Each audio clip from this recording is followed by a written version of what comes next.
অনেকগুলো, এগুলো হচ্ছে পুঁইশাকের বিচি, অনেকগুলো বিচি হয়েছে, মানে এত বীজ তো লাগবে না।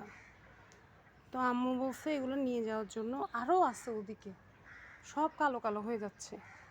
তো এগুলো নিলে এগুলো আলু দিয়ে শুটকি দিয়ে রান্না করে খেতে কিন্তু বেশ ভালোই লাগে। তো আজকে এগুলো নিব।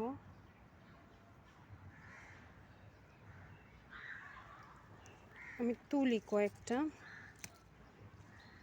এই যে এরকম।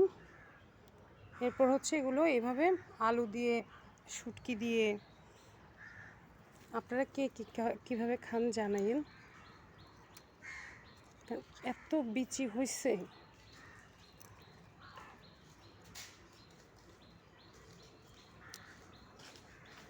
আমার হাত পুরো লাল হয়ে গেছে, দেখেন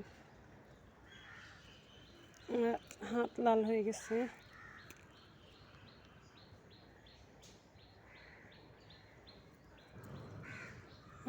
আপনারা কি এগুলো খান?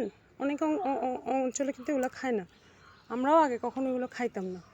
আমরা এই বরিশালে যারা, এরা খাই না এগুলো, কিন্তু এই চিটাঙে আসার পরে এগুলো খাওয়া শিখছি। কারণ এরা এখানে উপজাতি থাকে, তো মানে এখানে এগুলো তো উপজাতি এরিয়া, চট্টগ্রাম। তো এরা অনেক স্পেশাল খাবার খায়। তো দেখা গেছে আমরা এদের সাথে থাকতে থাকতে এদের